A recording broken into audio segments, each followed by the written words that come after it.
नमस्कार, मैं अमरजीत कुमार। स्वागत है आपके अपने YouTube चैनल ज्ञानपुर एग्जाम में। आज की इस वीडियो में जो हम सभी जानेंगे वह है बंगाल के गवर्नर जनरल का एक अगला पार्ट। इससे पहले ऑलरेडी हम लोगों ने बंगाल के गवर्नर के बारे में और बंगाल के गवर्नर जनरल में कुछ पॉइंट हम लोगों ने जाना था। उसके आगे के पॉइंट आज हम जानेंगे, तो वीडियो में लास्ट तक बने रहेंगे और सारे पॉइंट जो आपको एक एक लिखवाए जाएंगे और लिखे जाएंगे उसे आप अपने नोट्स के रूप में खुद तैयार भी कर लिया करेंगे। तो आइए देखते हैं आज के क्लास में कुछ क्या है खास। आप हमारे साथ लास्ट तक बने रहेंगे।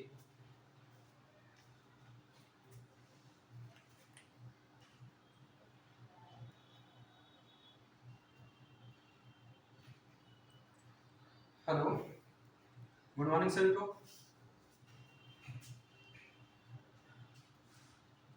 Good morning, good morning, good morning सभी को।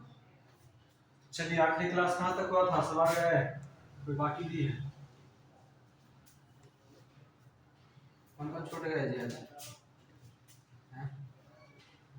आखिरी कहाँ तक हुआ था? है ना, कर्नवालिस समाप्त हो गया था। बंगाल का पहला गवर्नर कौन? Robert Clive. प्लासी के युद्ध के समय बंगाल का प्रमुख कौन था?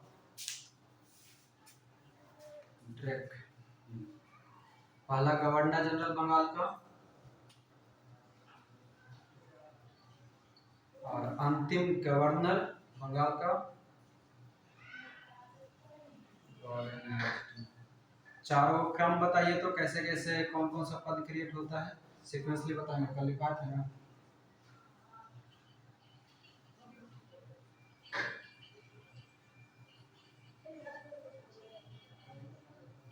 भारत का वायसराय कल लिखवा चुके हैं सीक्वेंस में। वो सीक्वेंस में ही याद रखिएगा, एक एक करके सब अभी आगे बढ़ेंगे तो आएगा। बंगाल का गवर्नर, फिर गवर्नर जनरल, फिर भारत का गवर्नर जनरल, फिर वायसराय, है ना। सर्वोच्च न्यायालय की स्थापना कलकत्ता में किसके काल में हुआ था? वॉरेन हेस्टिंग्स के काल में। नागरिक सेवा का जनक किसे कहेंगे? नागरिक सेवा का जनक लॉर्ड कॉर्नवालिस। द्वैत शासन कौन लगाया था? Robert Clive. किस युद्ध के बाद, किस युद्ध के बाद लगाया था?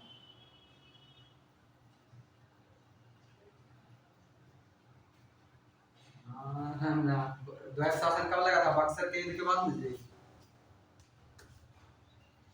1765 में द्वैत शासन लगा था ना, और 1764 में आपका बक्सर युद्ध हुआ था।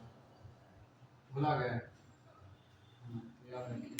और जब बक्सर युद्ध हुआ था उस समय गवर्नर कौन था?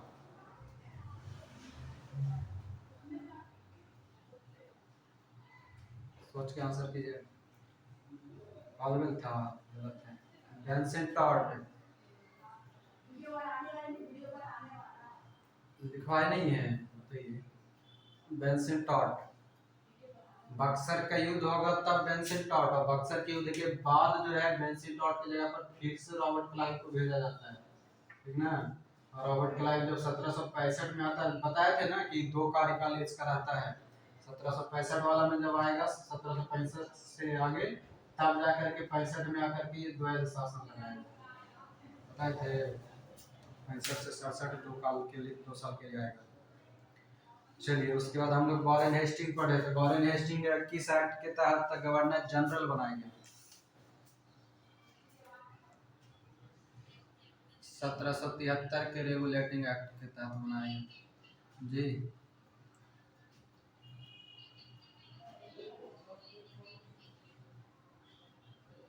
Vincent tort. अरे वो तो अंग्रेज अधिकारी था। देखिए, देखिए, सुनिए। 1757 से 60 वाला ध्यान दीजिएगा, ठीक है। रॉबर्ट क्लाइव के 2 काल लिखवाए थे, वो 1760 के 65 के बाद फिर आता है, 65 से 67 आता है रॉबर्ट क्लाइव का। इस बीच में तो वो आएगा, ऐसा तो है नहीं है कि बीच में 2 काल खाली रहेगा। कुछ याद आया? 1757 से 60 और 1765 से 67, इस बीच में एगो हॉलवेल आया था। याद आया कुछ? हॉलवेल आया था 1760 में, जो ब्लैक होल के घटना के बारे में बताया था, वर्णन किया था। ब्लैक होल घटना कब हुआ था?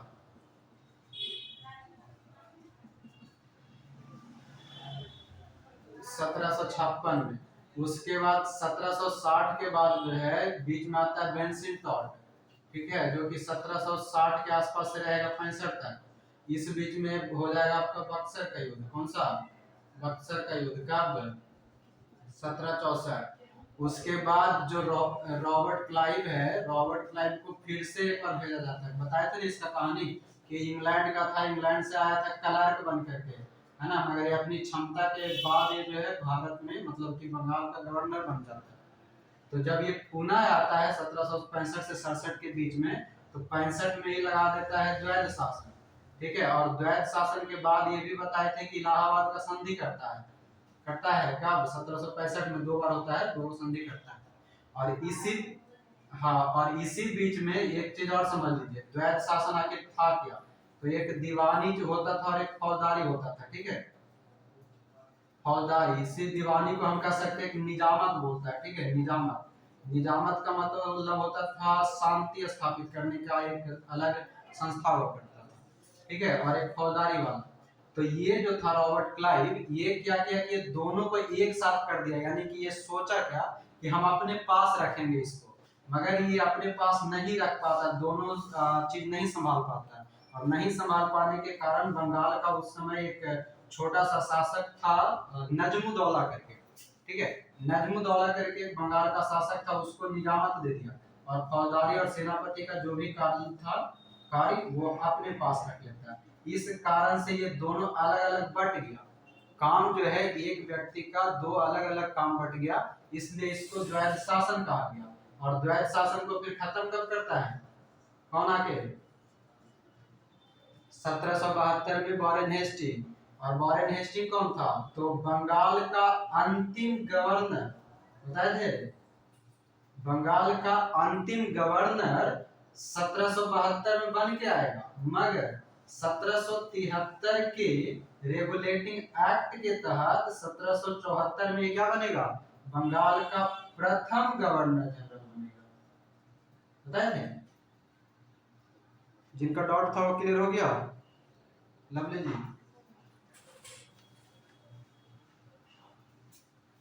चलिए मिटा दे इसको। और कोई डाउट बाकी है कल वाला में? नंद कुमार के फांसी कौन दिलवाया था? कर्नवालिस।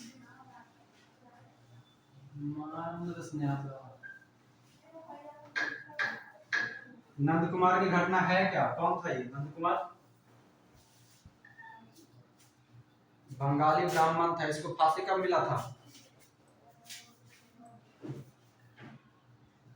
1775 5 अगस्त को, ठीक है।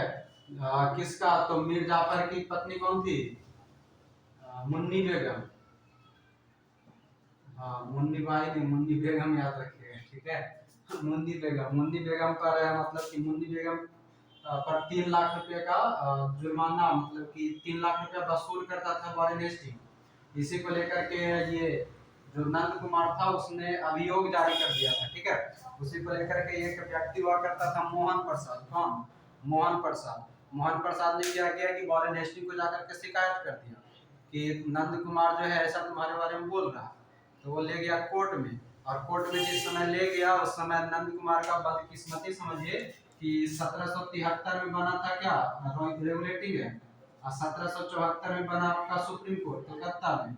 और उसी समय 1775 का केस लड़ा जा रहा था नंद कुमार वाला। और इसी समय इलीजा इन पे बताए थे, कौन था? इलीजा इन पे आपका सीजेआई उस, हाँ, उस समय के अनुसार से सीजेआई था, ठीक है। उस समय के अनुसार से कलकत्ता सर्वोच्च न्यायालय के अंतर्गत, है ना। और तो ये जो इलीजा इन पे निकला वो उसका क्या था? वॉरेन हेस्टिंग के दोस्त निकला, है ना। तो दोस्त दोस्त दोनों कमीना, एक जैसे, एक नंबर के, झूठ मूठ के फंसा दिया और नंद कुमार को क्या किया था?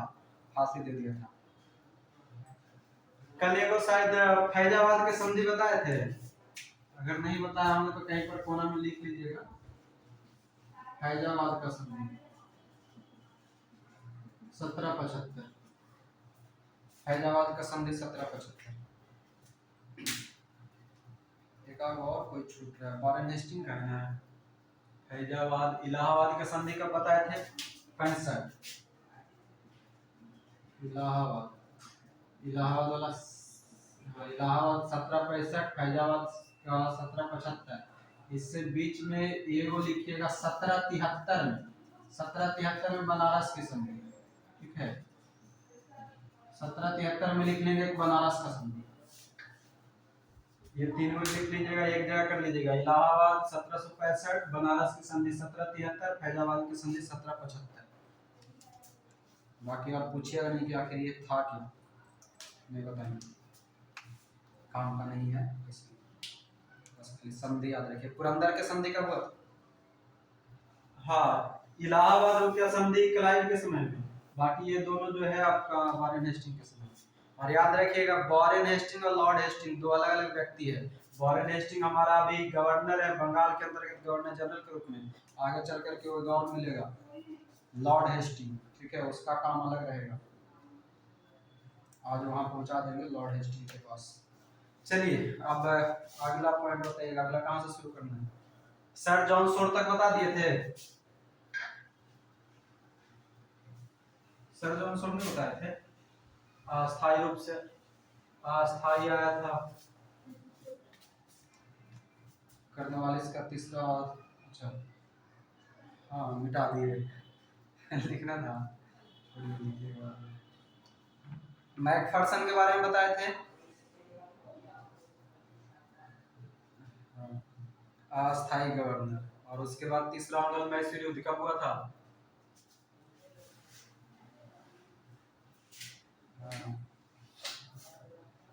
1790 से 92 के बीच में तीसरा मंगल मैसूर युद्ध हुआ था। इसमें आपका कौन सा संधि थी सरकार में?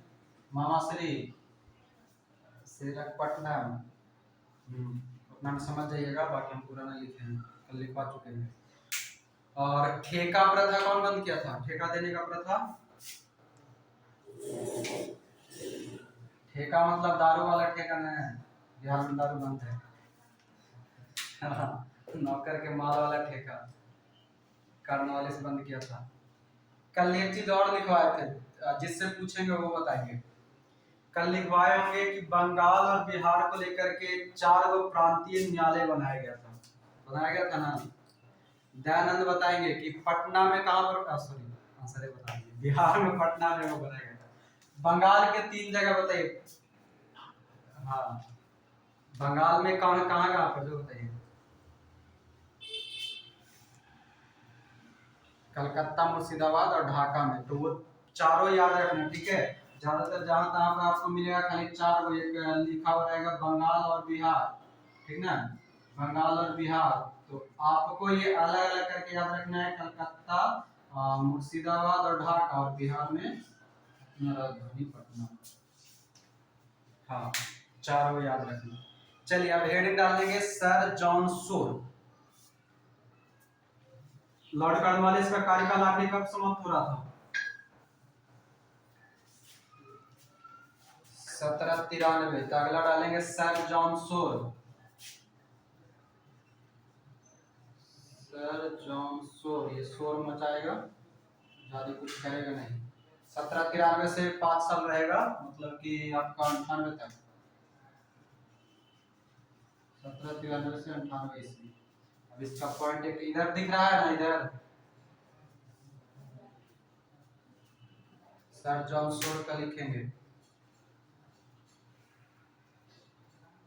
कल आप लोग को बताए थे हम अस्थाई बंदोबस्त। एक चीज पहले जो कॉर्नवालिस लिखे होंगे वहां पर आइएगा। अस्थाई बंदोबस्त कल लिखवाए होंगे, अस्थाई बंदोबस्त या इस्तेमारी बंदोबस्त, है ना, 1793 में। वहां पर एक पॉइंट जोड़ लीजिएगा, जहां पर भी लिखवाए होंगे जितना नंबर का, वहां पर लिखिएगा कि अस्थाई बंदोबस्त का योजना, ठीक है, योजना जॉन सोर ने बनाया था। यही सर जॉन सोर जो आगे पढ़ेंगे बनाया था। बात समझ रहे हैं ना? अस्थाई बंदोबस्त लागू होगा वो गवर्नर जनरल जो रहेगा कॉर्नवालिस रहेगा, मगर जो योजना बनाएगा स्थायी बंदोबस्त या इस्तेमारी का वो रहेगा सर जॉन सोर। और एक चीज और हिदायत दे रहे हैं पहले ही, अगर जब भी हम कभी अभी बीच में गवर्नर बोल दें आपको समझ लेना है गवर्नर जनरल ही, ठीक ना?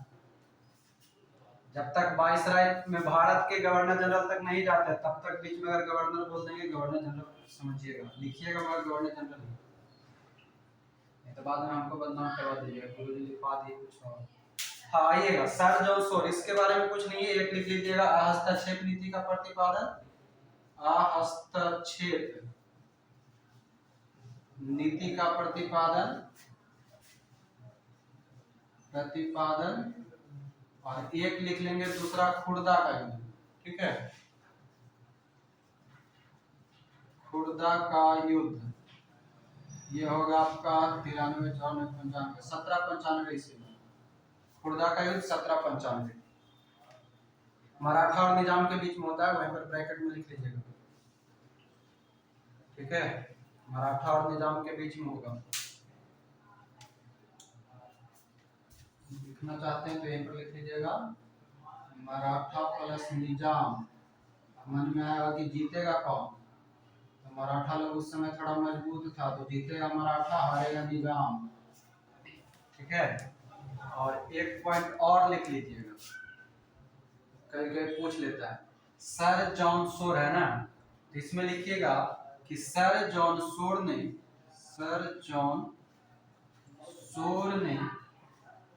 केवल अवध में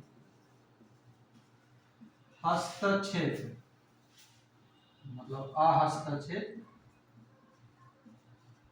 किया था,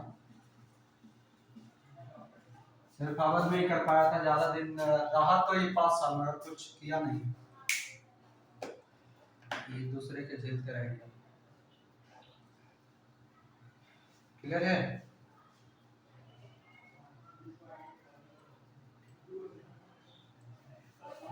खुर्दा का युद्ध हो गया 1795 मराठा और निजाम हारेगा मराठा जीतेगा, यहाँ तक हमारा कंप्लीट हो गया।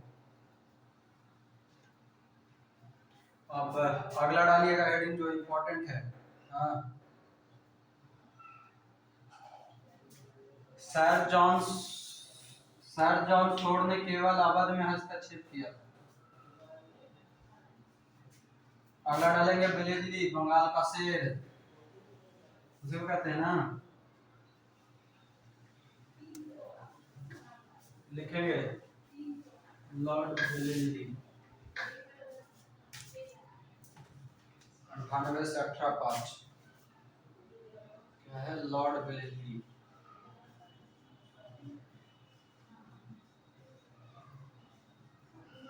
(1798 से 1805) मिटा दे इसको नीचे वाला। सर जॉन सोर ने केवल अवध में हस्तक्षेप किया था, ना आपका कितना पॉइंट था सर जॉन सोर का।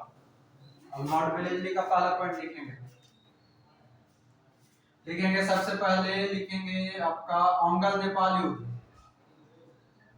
ओंगल नेपाल युद्ध, ठीक है? ओंगल नेपाल है ना, नहीं आगे बढ़ेंगे तो अच्छा समझ बेलेजली की बात है ना, 1798 से पहले इसको लिखिएगा, इसमें लिखिएगा खुद को बंगाल का शेर घोषित किया,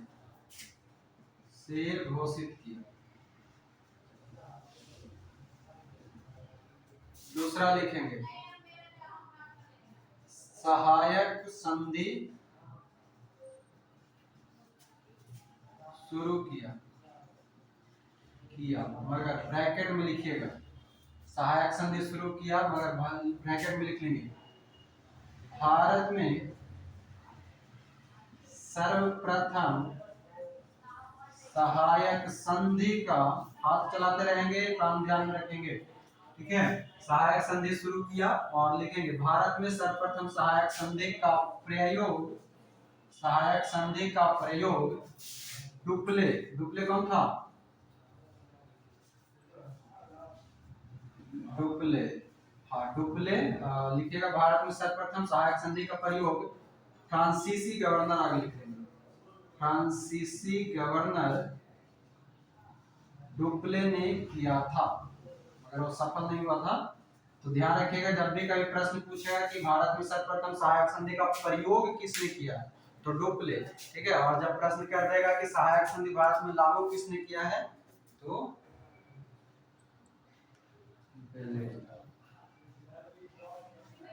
चलिए, अब सहायक संधि है तो सहायक संधि किसके किसके बीच हुआ वो एक ही साथ लिख लिया जाए, कैसा सही रहेगा ना? लिखिएगा सहायक संधि के प्रमुख राज्य, प्रमुख राज्य। मन में किन्हीं के सवाल नहीं है कि सहायक संधि था क्या? सवाल नहीं उठाइएगा तो हम नहीं बताएंगे, उठाएंगे तब हम सोचेंगे कि बताना भी जरूरी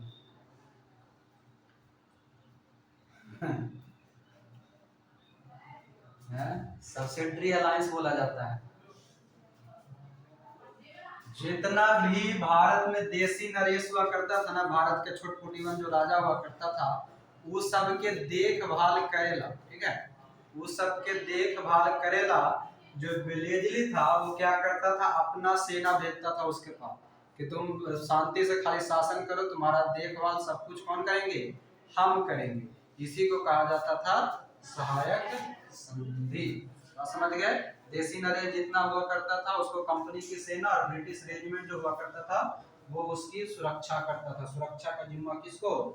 तो ब्रिटिश सैनिक को। इसी को कहा गया सहायक संधि। अब एक एक करके लिखेंगे। है हिम्मत तो पेशवा पर भौक सिंधिया, ठीक है, लिखिएगा हैदराबाद, इसी को ब्रैकेट में लिख लीजिएगा निजाम, ठीक है। और इसका लिखेंगे 1799 ईस्वी और एक लिख लेंगे 1800 ईस्वी, दो बार इसको करने का प्रयास करता है हिम्मत। हाँ 1799 लिखेंगे, फिर है 1800 लिखेंगे, उसके बाद लिखेंगे है हिम्मत तो हिम्मत मत मत मैसूर, ठीक है, मैसूर लिखेंगे 1800 ईस्वी। है हिम्मत तो तंजौर, तंजौर लिखेंगे 1801, एक मिनट, है हिम्मत तो अवध पे भौक सिंधिया, हाँ ठीक है, एक मिनट 1799 हैदराबाद, उसके बाद एक मिनट 99 अंठानवे, अंठानवे, अभी तो कह रहे गड़बड़ा कहाँ है। हाँ सब सुधार कीजिएगा, एक मिनट रुकिएगा। हैदराबाद 1798, मैसूर 1799, तंजौर 1799, अब सही, ठीक है। कौन फोन कर रहा है?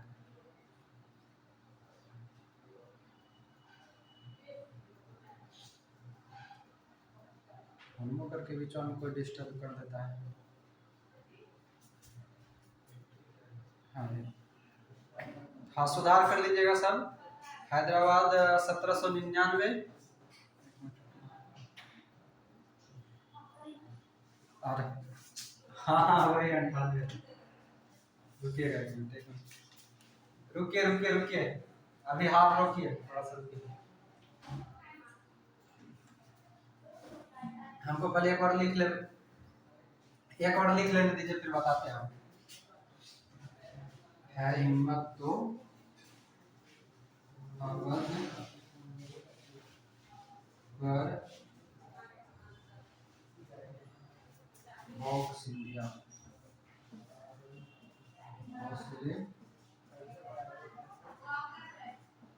सिंधिया, ठीक है हिम्मत तो अवध पे भौक सिंधिया, ठीक है। अब इसका इसको लिखिए, सब पहले इसको लिखिए, पहले ये जगह लिखिए, इसको लिखो,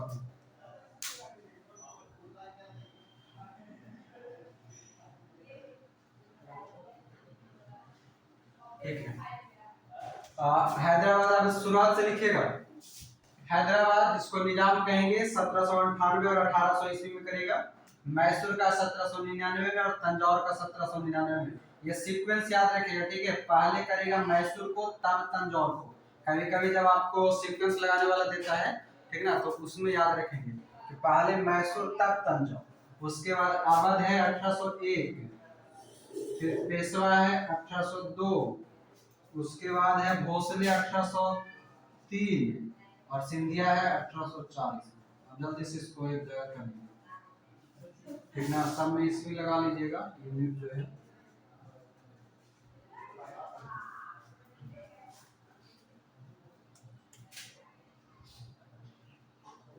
सिंधिया 1804। ये वो गड़बड़ाता है तो सीक्वेंस पूरा गड़बड़ाता है, समझ लगता है। अब ठीक है, अब जैसे लिखा है वैसे लिख लीजिए।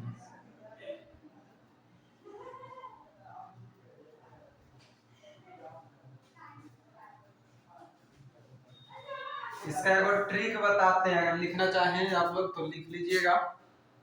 हम अपने से को जोड़ जाड़ के तोड़ मरोड़ के बनाए हैं, समझ में आए तो ठीक, नहीं समझ में आए तो भी ठीक, ठीक ना।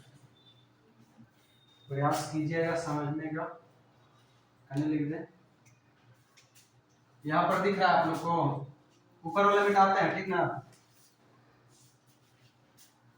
बंगाल का शेर घोषित किया सहायक संधि, ऊपर वाले ये मिटा रहे हैं, इसको ही मिटाते हैं। सहायक संधि खाली रहने देते हैं, बाकी लिखिएगा।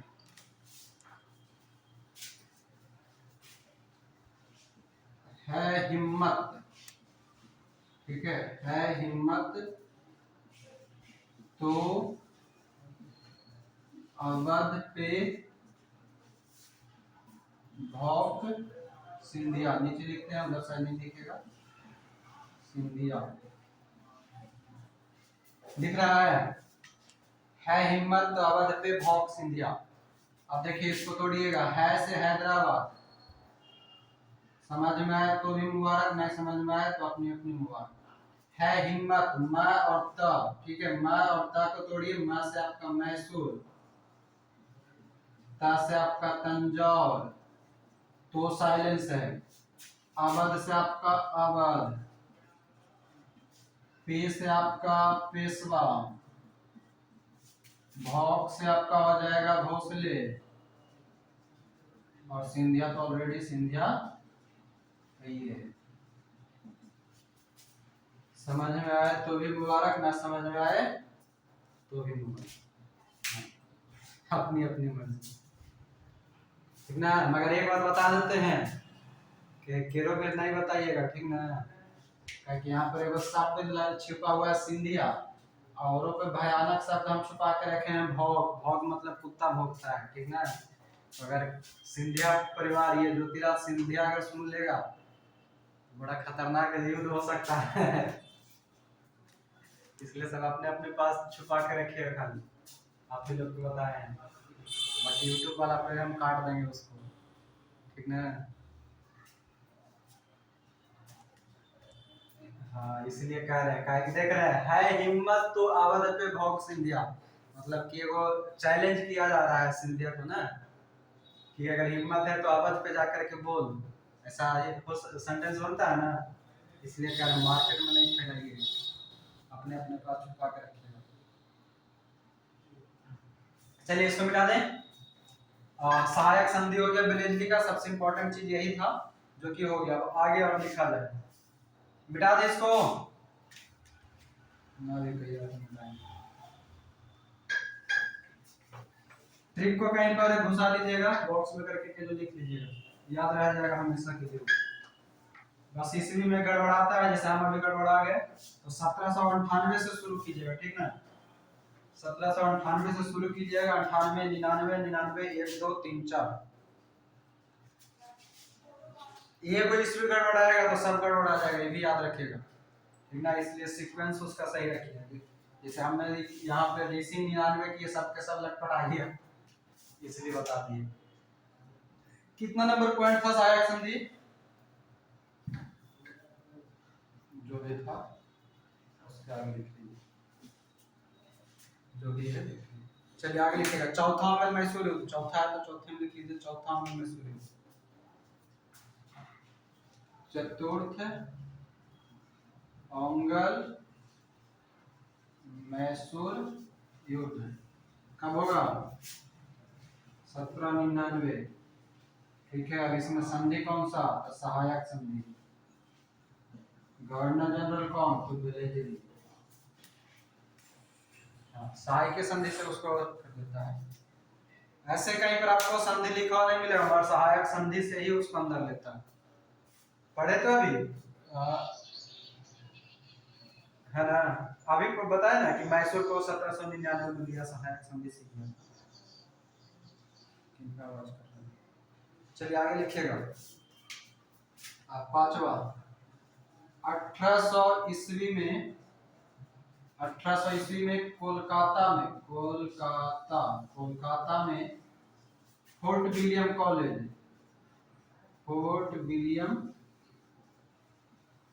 कॉलेज की स्थापना।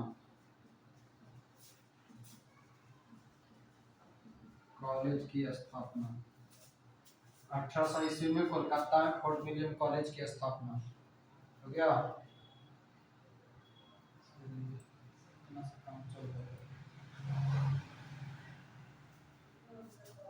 और कौन है?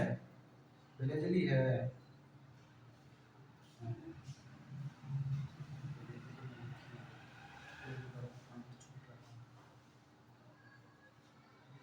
वेलेजली का एगो पॉइंट लिखेंगे, स्टार मार्क करके लिखिएगा, ठीक है, पॉइंट भी नहीं। वेलेजली शायद कुछ लोग पहला बार सुनेंगे, बता देंगे। वेलेजली मैकियावेली का नाम सुने हैं ना? मैकियावेली का अनुयायी था, मतलब उसको फॉलो करता था। ठीक है, स्टार मार्क करके देख के लिखिएगा। वेलेजली मैकियावेली का अनुयायी था, मतलब कि उसके सिद्धांतों पर चलता था।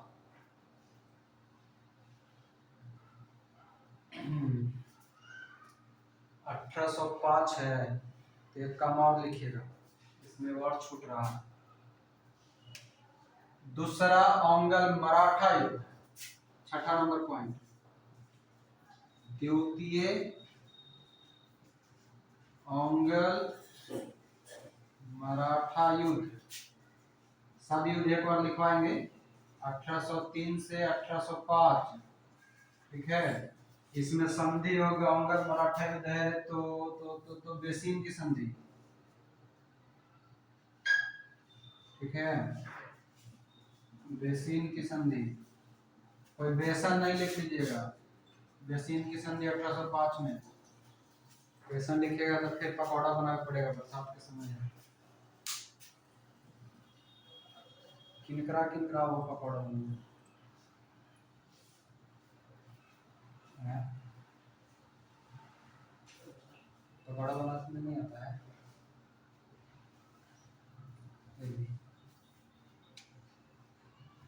किसका किसका संधि?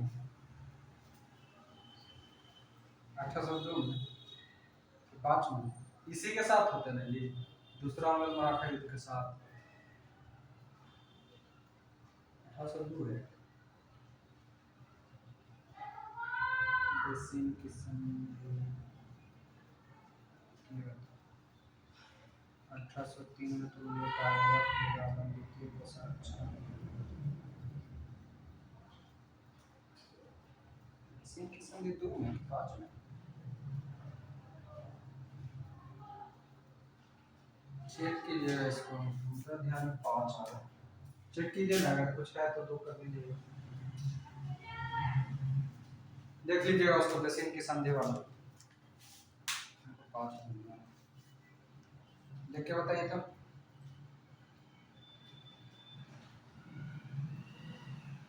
बताइए जल्दी।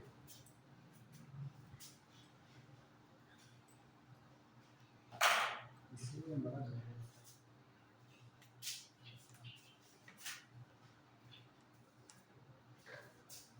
चेक कर लीजिएगा उसको, ठीक है, बेसिन की संधि को।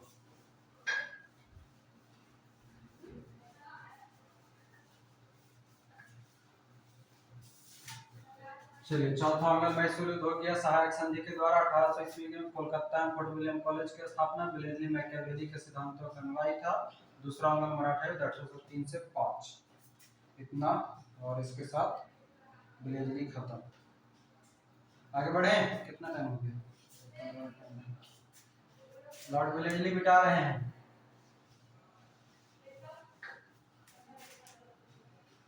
तो चेक किए जी बेसिन की संधि।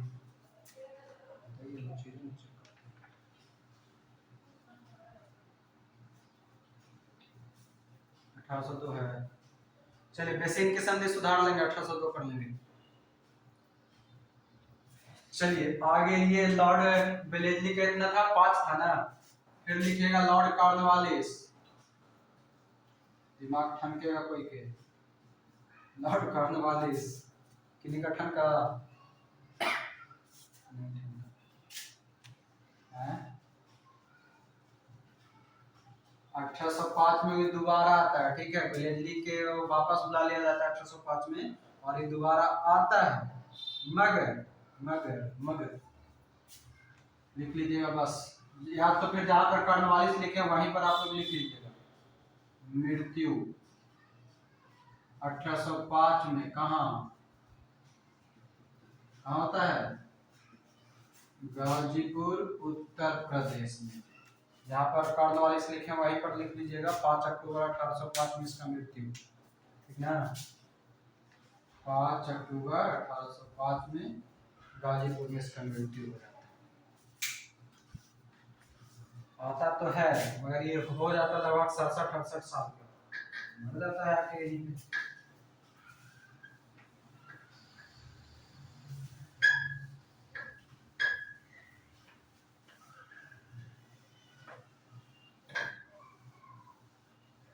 कल सैटरडे है, लेंगे नहीं, कल का बात कर रहे हैं। आगे अगला लिखिएगा सर जॉर्ज बार्लो, अगला governor general sir George Barlow, ठीक है। कौन? Sir George Barlow. ये ज्यादा दिन न रहेगा, 5 में मरा है ना, 1805 से 1807।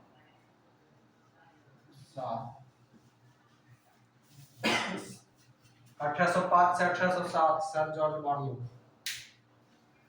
एक समय में ज्यादा कुछ ना है, ये को खाली घटना याद रखे बस। लिखिएगा 1805 से 7, पहला पॉइंट लिखिएगा। जिनके भी तरफ से कुछ है वो में खोजिएगा। हाँ, सर जॉर्ज बार्लो में लिखिएगा प्रमुख सिपाही विद्रोह, विद्रोह कौन सा? बेल्लौर का। ऐसा कीजिए, एक ही साथ लिख लीजिए, बेल्लौर का ऐसे लिखिएगा। किनका आवाज आ रहा है? मिट कीजिए ना, तो हम काम में करता। बेल्लौर का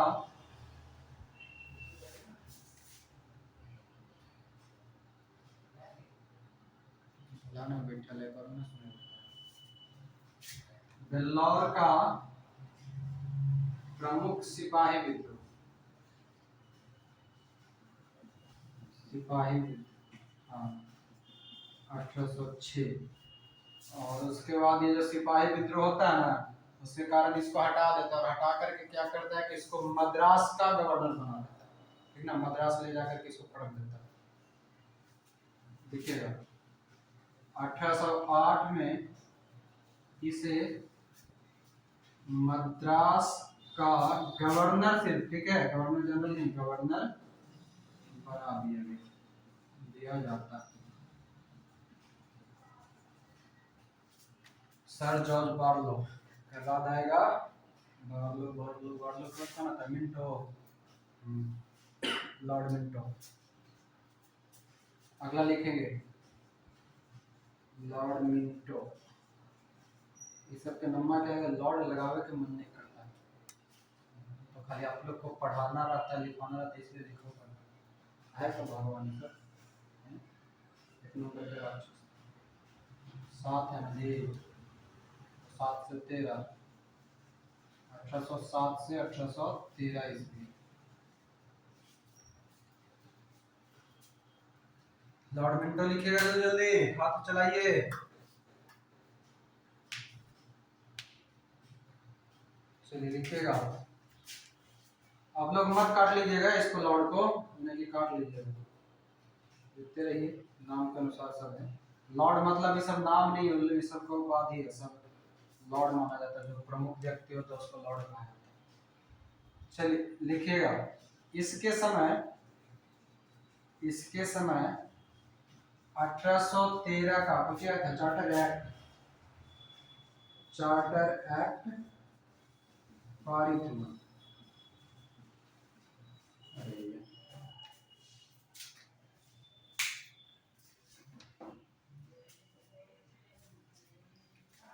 आवाज सबको क्लियर है?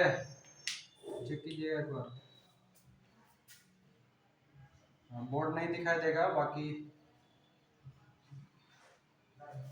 हाँ सुनिएगा खाली, ठीक ना। लॉर्ड मिंटो 1807 से 1813, पहला पॉइंट लिखिएगा, इसके समय 1813 का चार्टर एक्ट पारित हुआ। जिनके तरफ से पहले आवाज आ रहा है म्यूट हुई, और हम वीडियो बंद कर रहे हैं ताकि कम लगेगा, लाइन कट गया है, ठीक है। हाँ अब सुनिएगा क्या कह रहे थे। पहला पॉइंट, लॉर्ड मिंटो का पहला पॉइंट लिखेंगे, इसके समय 1813 का चार्टर एक्ट पारित हुआ, ठीक। उसके बाद दूसरा पॉइंट लिखेंगे, दूसरा लिखेंगे, इसके समय 1809 ईस्वी में महाराजा रंजीत सिंह के साथ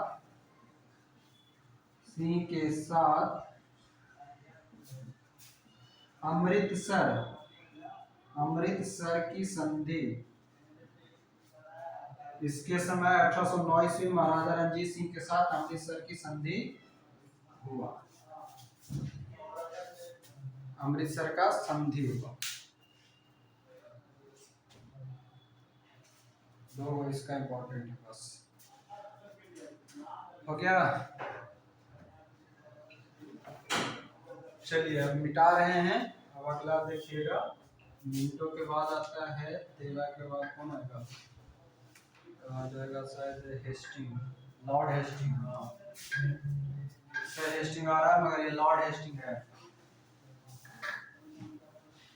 ये शुरू में हेस्टिंग आएगा और ये अंतिम से दो को पहले आएगा।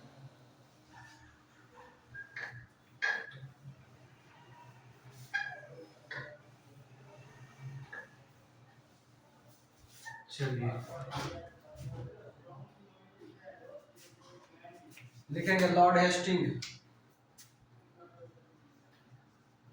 Lord Hastings. हाँ बोलिए जी।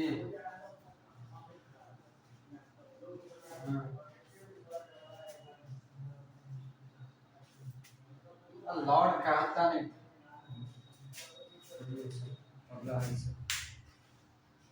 उपाधि है अपना, सब सम्मानजनक एक शब्द होता है। जैसे अभी भी हम लोग के यहाँ कोर्ट वगैरह नहीं बैठता है तो कहता माय लॉर्ड, मतलब सम्मान से उच्च व्यक्ति को कहा जाता है। चलिए हेडिंग डालेंगे, लॉर्ड हेस्टिंग 1818 से 23, और लिखेंगे सबसे पहला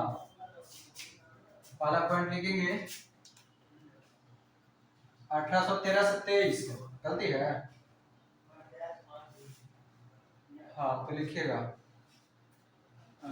इसने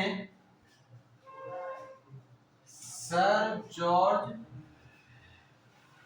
बार्लो द्वारा लगाया गया हस्तक्षेप नीति को समाप्त किया, ठीक है, समाप्त किया। इसने सर जॉर्ज बार्लो द्वारा लगाया गया हस्तक्षेप नीति को समाप्त किया। दूसरा लिखेंगे लॉर्ड हेस्टिंग है 1813 से 23 है, 1813 से 23 है, इसका मतलब इसी के समय में आपको 13 से 16, हाँ गोरखा युद्ध लिखेंगे। अगला लिखेंगे नेपाल का युद्ध, मतलब औंगल नेपाल युद्ध लिखेगा। हाँ औंगल नेपाल युद्ध या गोरखा युद्ध इसी को कहा जाता है ना, गोरखा युद्ध लिख लेंगे। औंगल नेपाल युद्ध या गोरखा युद्ध 1814 से 16 होगा, संगोली की संधि होगा, ठीक है। औंगल नेपाल युद्ध 1814 से 16 और औंगल नेपाल युद्ध या गोरखा युद्ध संगोली की संधि, संगोली की संधि 1800 एक की होगा करता है।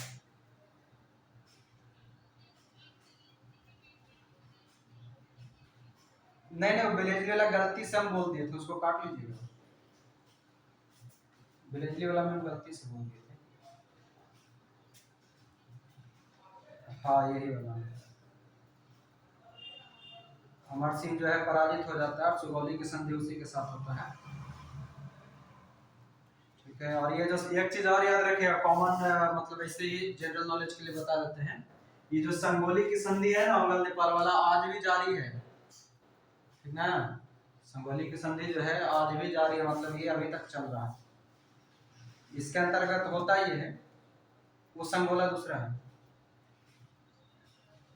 हाँ हाँ, ऐसे इसको संगोली को हम सुगौली बोलते हैं, मैंने ठीक है, संगोली को सुगौली बोलते हैं, सुगौली की संधि। उच्चारण है थोड़ा बहुत इधर उधर हो जाता है, सुगौली संगोली एक समान।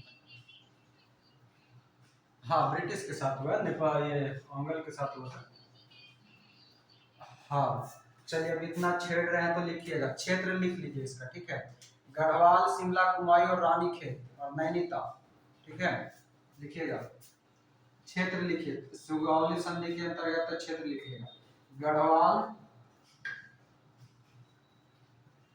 कुमायूं, कुमायूं यू किस लिखा था, जैसे भी लिखा था लिख लीजिए। गढ़वाल, कुमायूं, यू इसे लिखा जाएगा। गढ़वाल, कुमायूं, शिमला,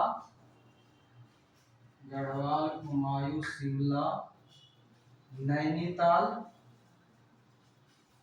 और रानीखेत। रानीखेत अंग्रेजों को दे दिया गया, दे दिया गया, मतलब कि इसका अंग्रेज का अधिकार हो गया था इस पर। इस सुगौली के संधि की बात कर रहे हैं, ठीक ना, ये सारा सुगौली के संधि के अंतर्गत है। गढ़वाल, कुमायूं, शिमला, नैनीताल और रानीखेत अंग्रेजों के अधिकार में आ गया, और सिक्किम जो है स्वतंत्र घोषित हो गया था। और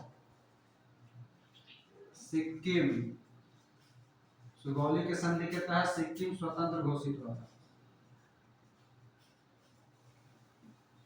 घोषित हुआ। क्लियर है, तो छेड़ दिए सुगौली को, इतना आप समझ लीजिए। अब वही देखिए, जैसे कि हमने अभी क्या कहा कि ये आज भी जारी है, और उसी जारी के रहने के कारण औंगल हमारे यहाँ ही था ना, भारत में ना, और इसी कारण ये सभी क्षेत्र जो है हमारा ही है। पढ़ते हैं ना, रानीखेत, नैनीताल, शिमला, कुमायूं, गढ़वाल, सब उत्तराखंड हिमाचल प्रदेश वाला हिस्सा, तो ये आज भी हमारा ही है।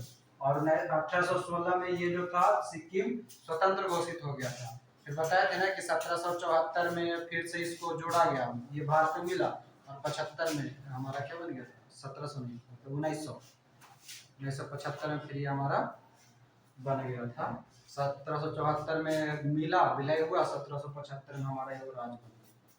तो ये वोहा वाला ही ये क्लियर हो गया। और इस प्रकार हमारा तीसरा मराठा युद्ध लिखवाए हैं, किसका 23 है ना, तो तीसरा मराठा युद्ध इसी में होगा। अगला पॉइंट लिखिएगा, लॉर्ड हेस्टिंग का मराठा युद्ध है, दूसरा का लिखवाए थे ना, इससे पहले लिखवाए होंगे दूसरा वाला मराठा युद्ध, तो तीसरा लिखिए। हाँ तीसरा लिखिएगा। तृतीय आंग्ल मराठा युद्ध। मराठा युद्ध किसके समय में होगा? हेस्टिंग के समय में, और 1817 से 18 ईस्वी में होगा। ठीक है, तीसरा आंग्ल मराठा युद्ध, और इसमें मराठा पद समाप्त कर दिया गया, समाप्त कर दिया गया, मराठा पद समाप्त कर दिया गया।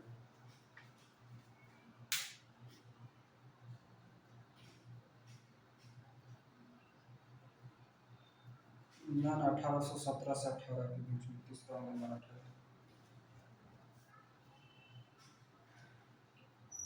अगला लिखिएगा 1721 साल में होता है। पूना के संधि 19 में होता है, इसी के लिए पूना के संधि होता है, इसलिए ओवरऑल पूरा दे देता हूँ 19।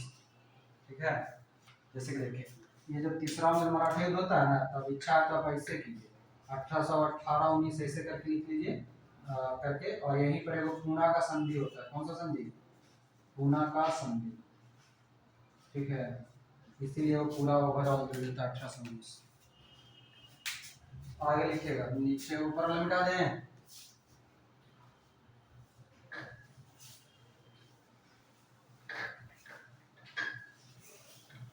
सबको एक दो बार पढ़ लीजिएगा, याद आ जाएगा।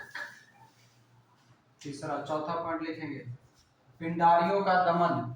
ठीक है, पिंडारियों का दमन, पिंडारियों का, हाँ, मराठा पद समाप्त कर दिया गया। पिंडारियों का दमन लिख लीजिएगा 1817-18 में, बस इतना ही, पिंडारियों का दमन। और अगर समझना है कि पिंडारी क्या है, तो यहीं पर एक बार स्टार मार्क देकर के लिख लीजिएगा कि पिंडारियों का उदय, पिंडारियों का उदय किसके समय में? औरंगजेब के समय हुआ,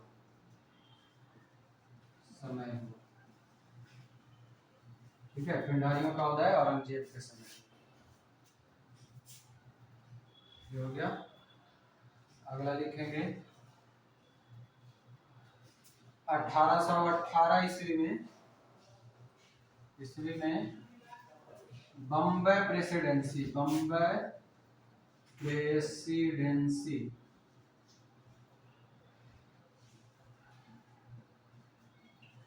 की स्थापना की गई। 1818 ईस्वी में बम्बई प्रेसिडेंसी की स्थापना की गई। ठीक है, उसके बाद छठा पॉइंट 1818 में बम्बई प्रेसिडेंसी, और इससे में लिखिएगा 1818 ईस्वी के कानून द्वारा प्रेस को स्वतंत्रता दी गई। 1818 ईस्वी के कानून द्वारा प्रेस को स्वतंत्रता प्रदान की गई।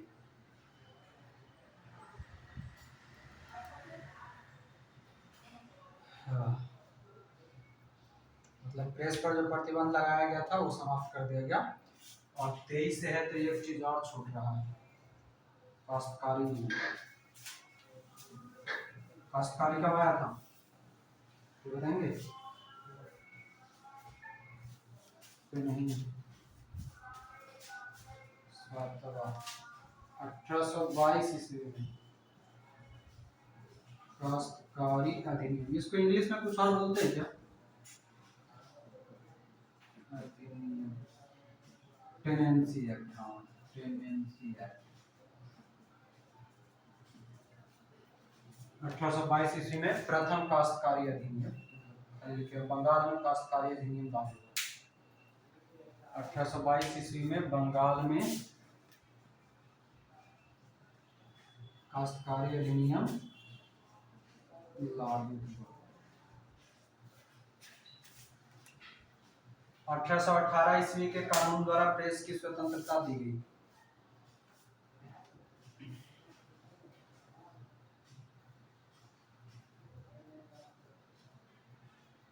चलिए यहाँ तक हो गया। जल्दी से 2 और बच रहा है, 2 के बाद हमारा ये गवर्नर खत्म हो जाएगा। 7 नंबर है 1822 ईस्वी में बंगाल में काश्तकारी अधिनियम, उसी को टेनेंसी एक्ट कहते हैं, अधिनियम लागू हुआ। 1822 ईस्वी में बंगाल में काश्तकारी अधिनियम लागू हुआ।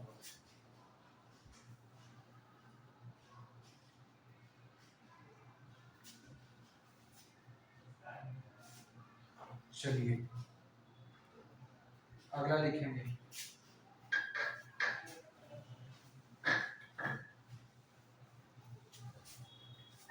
लिखे लॉर्ड एडम्स, ठीक है, लॉर्ड एडम्स 1823 ईस्वी, ठीक है। इसका पहला पॉइंट लिखेंगे, यह अस्थाई गवर्नर था, यह अस्थाई गवर्नर था।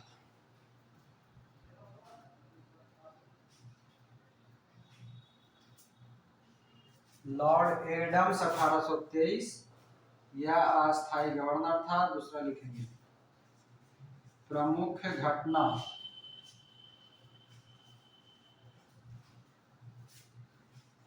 प्रेस पर प्रतिबंध, प्रेस पर प्रतिबंध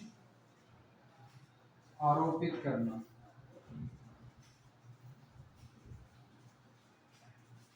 प्रेस पर प्रतिबंध आरोपित करना।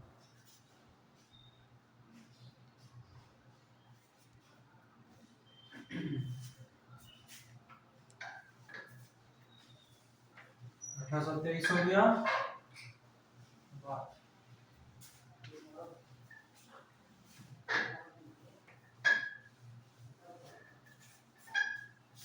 चलिए आगे अगला डालेंगे लॉर्ड एमहर्स्ट, ठीक है, लॉर्ड एमहर्स्ट, ठीक है। 1823 था ना, 23 से 28 रहेगा ये, 1823 से 28 लॉर्ड एमहर्स्ट।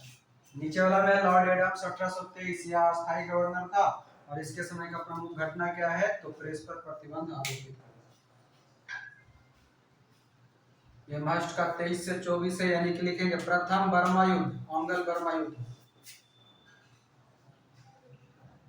प्रथम ओंगल बर्मा, बर्मा किसको कहते हैं, म्यांमार को रंगून पर, ठीक है। चलिए कब होगा बर्मा युद्ध, है ना 1824, 1824 से 1826 तक, और इसी में होगा यांडुप की संधि, यांडुप की संधि कब, 1826 में, यांडुप की संधि 1826।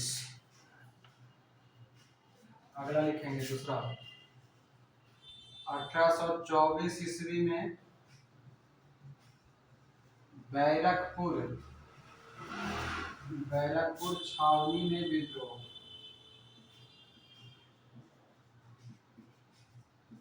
किन्हीं के मन में कोई सवाल नहीं ना,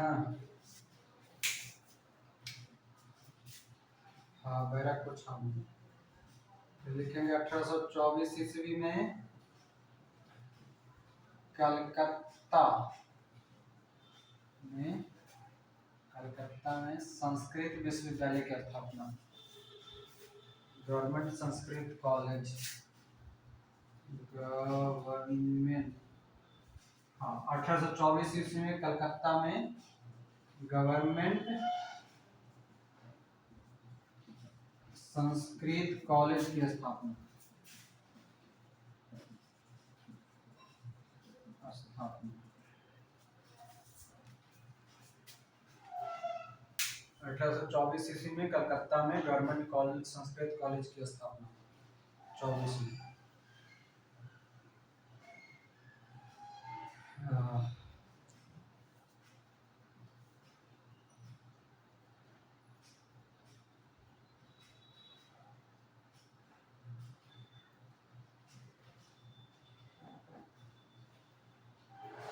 चलिए हो गया।